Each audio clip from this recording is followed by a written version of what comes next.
everybody, Patty Ann here. In today's project, I'm going to show you how to combine two different designs, one from Design Bundles, as you can see above, and one from Creative Fabrica.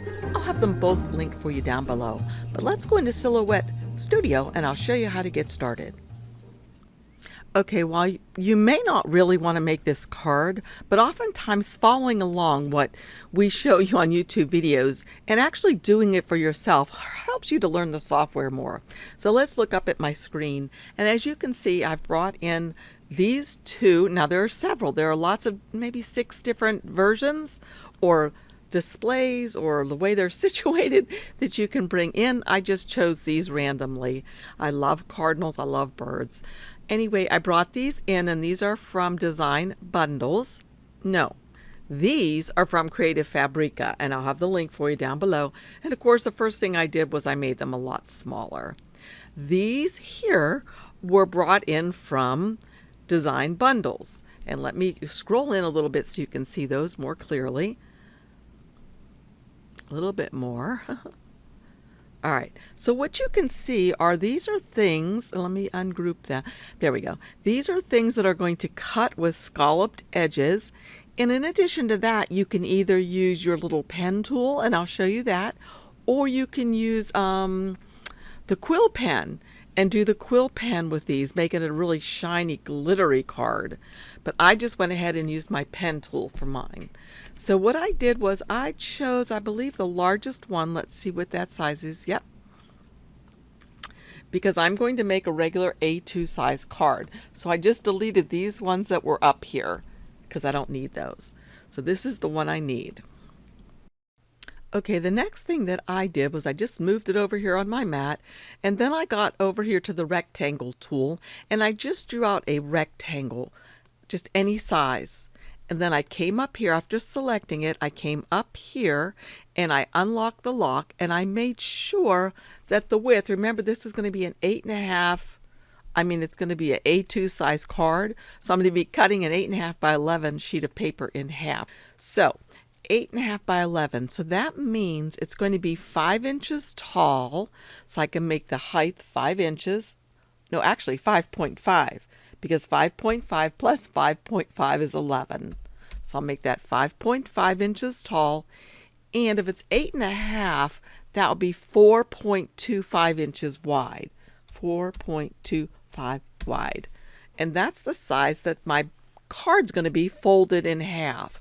I made mine black because I thought that really looks super cute with the cardinals. So right now I'm putting it on top, but I want it to go behind, so I'm going to right click on this and say send it to the back. So now it's behind my scalloped edges, and that's perfect. That's just what we want, right? So now the next thing I'm going to do is I'm going to grab both of these things, and I'll come up here to this little button that says center and make sure it's perfectly centered, and then I'm going to hit Control G for group. That's just a shortcut. I could right click on this and say group as well.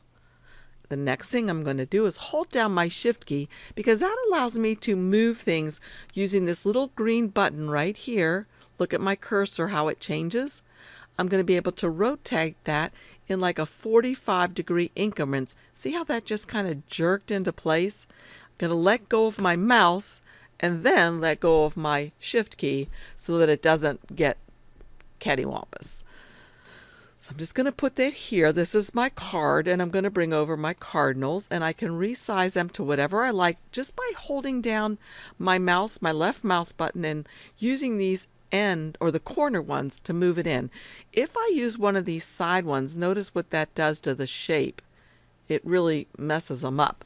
I'm going to hit the undo button so it's back to the way it should be. And if I hold down, or if I use the corner button and push in by holding it still in, I can resize that whatever size I like. And I think I liked it a lot bigger than that to make a statement. So about like that. I thought that looked really super cute. So there's several different things I could have done here. As you'll see on mine over here, it's at the left, I think it's over there. I put Merry Christmas on here. If I would have preferred, I could put a bow down here, or I could put a bow up here.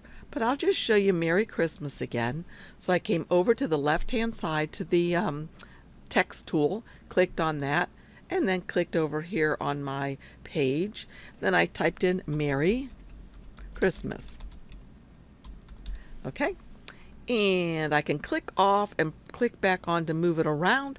And now I can even change the font that I want to use. To change the font, you simply come over here on the right hand side where it says Text Style Panel. Click on that and it opens up the text style panel. And down here are all of the fonts that you have on your computer, that you've downloaded or that came on your computer when you first got it. What I like to do on mine is click on one of these. I think I first highlight the script or the font, then click on one of these I think I might like. And if I like that one, I can use it. If I don't, I can use the down arrow on my keyboard and simply click, and it changes it into the other ones so I can see if there's another one that I like better. That one's kind of formal looking.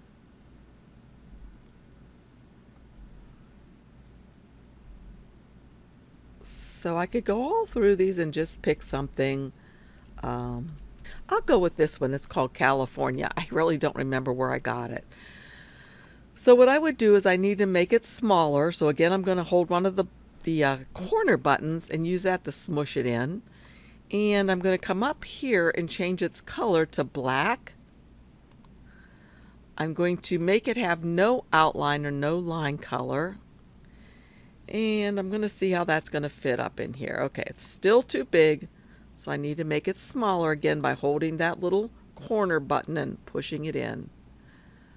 And I think that's really pretty. Okay, so I made this one black, and this one over these over here I made red. But I kind of like the black.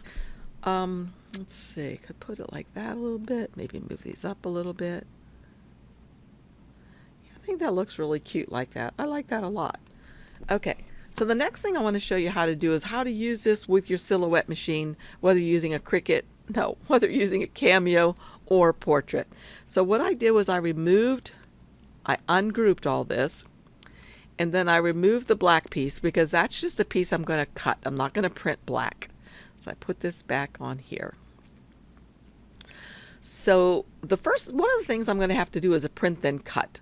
Right away, you know when you're doing a print then cut, you have to turn on the registration marks. So let's do that first so that we don't forget.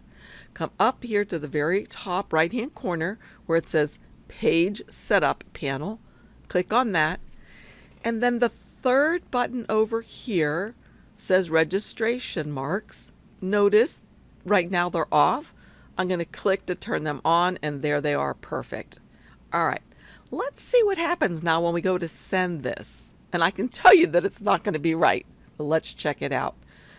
So when I send this, well, really, if we came to simple first, which is what you usually do, okay, I'll turn my machine back on. When you come to simple first, all of these things that are redlined are going to cut. Look at that. All of this is going to be cut out. Okay, that's certainly not what we want. Let's go back to design. And let's scroll in. So right now we know we have this outer edge that we want to cut is red. This dashed line or dotted line in here, I don't want it to cut at all. I want it to draw with my little pen. So what I'm going to do is I'm going to go ahead and right click on this and ungroup it. That's going to allow me to click on just this black line, and I'll show you why I want to change the color of the black line to something else. Again, if we go to send, and maybe we go by line color. So if we just want the red to cut the outer edge, that's fine. But what if we want that dash black line not to cut but to be drawn? Well, look what's happening. All of this stuff in here has black lines around it. So all of that would be drawn with my pen, and that's not what we want. So go back to design again. This time, I'm just going to select the dotted or the dashed line, and I'm going to change the color of the dashed line by coming up here, and I'm going to make it this green color. Let's see, green. There we go. Have to use the line and make it green. I do like to make This is important right here. See where it says point size? I need to make sure that that's 0. If it's 0, even though I can see it a little bit right here, it's not going to print. And I don't want that to print. So let's go and now see what we have when we say send. Okay, so if I'm online, I can have it cut the red part only, and there it is. I can have it do something with the black, but I honestly don't want it to do anything with the black. I can have it do something with the green. So let's scroll in so you can see it a little bit better. So watch when I check and uncheck the green. Okay, and watch when I check and uncheck the red. Whoops. See how it gets brighter? That means it's going to be used. Okay, so what I'm going to do now, those are the only 2 colors I want to use or worry about in this design. So the first thing I'm going to do is I'm going to go back to design. I'm going to go ahead and duplicate, or what I should do actually is group all this. I'll group it all together. Then I'm going to duplicate it, and I can just hit the Alt key on my keyboard and drag one down like that. Scroll out a little bit so we can see and make sure they're both going to fit. They're perfect, just like that. Okay. So I could delete this jazz over here. But anyway, what I'm going to do now is I'm going to print these. So for me to print them, I'm going to go to File and Print. And this is a preview of what I'm going to print. Uh-oh, notice this. What are we seeing that's going to print? That red border. We do not want that to print. We want that to tell our machine where to cut, but we don't want it to show up as a print. So I'm going to cancel this. So I'm going to go back and ungroup all of this again. Because what I want to do is just grab the red line and see how right here it's a 1 point. If I make that a 0, watch this if we go to print. The red won't show up on this one, but it will show up still on this one because I didn't reduce the point size to 0. So let's see. Control P for print. You see that? You don't see that line. It doesn't print, but this one still does. So we need to fix that. So cancel. Come down here to this one. Change the point size to 0. And that's even though we can still see it, if the line point size is 0, it's not going to print. So now we can go to print. And I'm going to change my preferences to make sure that it's very high. I actually have mine on more settings than I made mine high. I'll say OK, and then I'll print, and I'll be back when it's printed. Okay, this has been printed out, and as you can see, I've put it on my mat. I've also gotten out my adapter set. I use the one labeled Cameo 4, and that's what works for my Portrait 3. I get out the blue one, and I'll put this little pen that's a silhouette pen right down into here, and it stops automatically. Then I'm going to stick this into my portrait machine after I take out this cutting blade. Okay, so then when we come back up here to silhouette, we're going to go to send, and remember we're on the line color one, so I want to uncheck everything first. If I'm going to draw first, then what I want to do is to come to the green, because what's that? What is that? That's the dashed line, and that's going to be sketched first. So notice I changed it to sketch here, and I'll change my type of paper to cardstock heavy. I think I did that originally. Textured heavy. And I'll put this in, and I will continue on.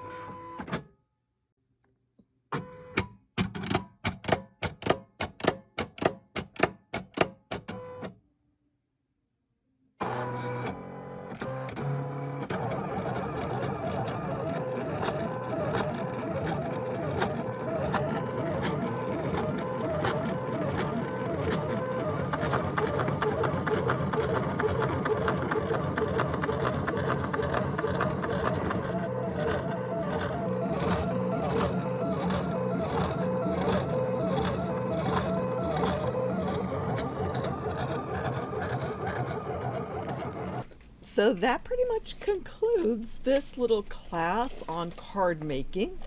The only other thing I can tell you is, like I said, I have an 8.5 sheet of paper that I've cut in half and then folded in half, and I adhered this to the front of the card using some of these little pop dotty things that we can get at the Dollar Tree or wherever. Let's see, there was one other thing I was going to tell you. Oh, inside the card, since it's black, if I'd like, I can either use a white jelly roll pen to write my sentiment, or inside, as we've probably seen Stephanie do a lot of times on the DigiChicks, you can put a white sheet of copy paper in here with just a wee little piece of tape here to tape it into place so that when you open it up, you'll see a nice white inside. But either way works. So I would just go ahead then and take the little tabbies off of this, or the little backs, so that it would be sticky, and stick it into the center. So I hope you like this tutorial, and I hope if you're thinking about making Christmas cards that you'll use a technique like this, and you actually can personalize it even more than what I've done. You could put names on this, you know, Merry Christmas to the Lanes or whatever, Merry Christmas to the Browns, you know, that kind of thing on the outside, which would be really nice. And you know, whatever you do here, these are going to be Christmas cards that nobody else is going to have. You can add stickles to them. You can add, what are those little dots that we like to use? Nouveau drops. You can just decorate these so many different ways. And just press this right into place. I can't see very well here. I'm getting it straight. I think I am. Let's look. Nope. Yikes. Alright, I've got to stand up for a sec to do this, and I need a little bit better light. So I'm going to do the final part right here. There we go. Okay, so there are my 2 cards. And again, I hope you like this tutorial. If you did, please give me a thumbs up and subscribe. I sure appreciate it. And I shall see you all again next time. Bye for now.